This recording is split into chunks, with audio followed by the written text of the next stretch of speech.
You never really know someone until the universe forces them to choose between standing by you or saving themselves. I was 32, living in a cozy apartment in downtown Austin, Texas, and completely in love with Ethan. We had built a life together, or so I thought. We talked about marriage, kids, and growing old on a porch somewhere in the hill country. But life has a twisted way of testing the ground you stand on. It started with exhaustion I couldn't sleep off, followed by a persistent pain that finally landed me in a cold, sterile doctor's office. When the oncologist looked at me and said the word lymphoma, my whole world dissolved into noise. I was terrified, but as I sat in my car crying, I took a deep breath and reminded myself, I have Ethan, we'll get through this. Except Ethan didn't fight. He didn't even stay to watch me try. At first he showed up. He came to my first chemotherapy session at the clinic, sitting in the corner, staring at his phone, visibly uncomfortable with the smell of sanitizer and the sight of IV bags. Then the calls got shorter, the visits stopped, and right around week 3, when my hair started coming out in clumps in the shower and I was too weak to lift my head off the pillow, Ethan pulled the ultimate Vanishing Act. No breakup talk, no emotional tear-filled goodbye, just radio silence. He blocked my number, moved out of his apartment, and ghosted me in the darkest hour of my life. I wasn't just fighting for my survival. I was mourning a ghost, but fast forward 4 years, I survived. I beat the cancer, rebuilt my soul, and found a love that actually meant in sickness and in health. Which brings me to my wedding day in San Antonio. I was standing in my white dress, moments away from walking down the aisle, when the heavy wooden doors at the back of the chapel swung open and the man who threw me away walked right in. My heart dropped straight into my stomach. The room went dead silent, except for the soft piano music that suddenly felt like a cruel joke. There he was, Ethan, looking older, slightly disheveled, but wearing a tailored suit as if he actually belonged here. 4 years of buried trauma hit me like a freight train. My hands began to shake violently against my bouquet. My maid of honor, Sarah, immediately stepped in front of me, her voice trembling with rage. "What the hell are you doing here, Ethan? Get out before I call security." But Ethan didn't look at her. His eyes were locked on mine, filled with a desperate, pathetic mix of regret and entitlement. He took 3 slow steps down the aisle, completely ignoring the stunned murmurs from my family. "Maya, please," he stammered, his voice loud enough for the first 3 rows to hear. "Just give me 5 minutes. I made the biggest mistake of my life. I panicked back then. I was weak, but I never stopped loving you. I saw your wedding announcement on Facebook, and I couldn't let you marry him without knowing the truth."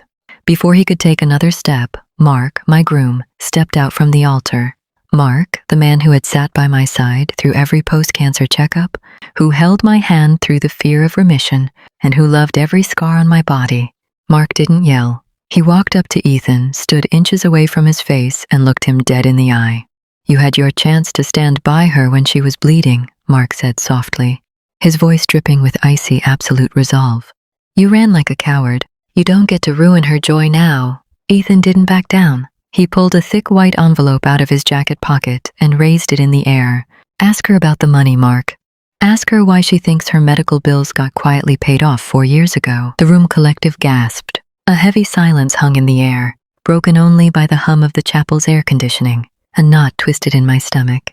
Back when I was going through chemo, my insurance had denied half my treatment claims. Out of nowhere, my late mother's estate lawyer called to tell me a private benefactor had anonymously cleared my $80,000 balance. It was the miracle that kept me alive. "You think Mark is your savior?" Ethan sneered, waving the envelope.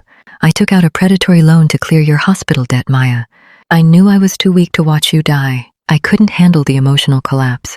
So I left, but I gave you everything I had.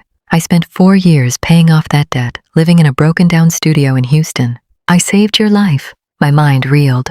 The man who abandoned me in the dark was claiming to be my silent guardian angel. For a split second, confusion and old grief flooded my chest. I looked at Mark, whose face had gone pale, though his grip on my hand never loosened. Ethan stepped closer, extending his hand. "Come with me, Maya. I sacrificed my entire life for you. You owe me a chance." I looked at the envelope in his hand, then at his desperate, pleading eyes. The anger inside me, frozen for 4 years, suddenly ignited into absolute clarity. I took a deep breath, stepped past Mark, and looked Ethan straight in the eye. "You think paying a bill makes you a partner?" I asked, my voice echoing off the stained glass windows. You bought yourself a clean conscience. Ethan, you didn't save my life, you just tried to pay off your own guilt. I ripped the envelope out of his hands and dropped it onto the cold marble floor.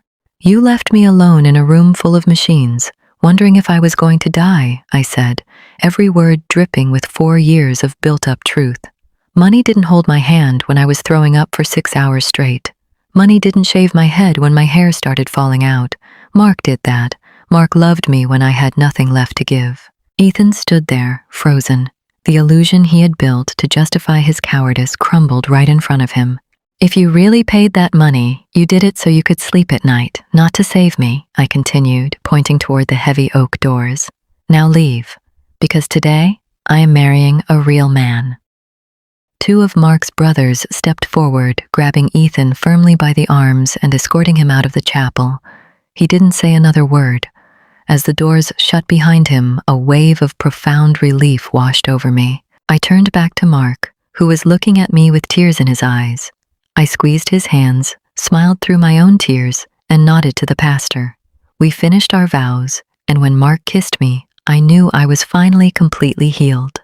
The truth is, true love isn't proven when life is easy and full of sunshine. It's tested in the darkest hospital rooms and the hardest financial storms. Anyone can hand you a check or offer a favor from a distance, but real devotion means staying when things get ugly. Never mistake someone's attempt to clear their own guilt for actual love. Choose the person who stays by your bed when the world falls apart.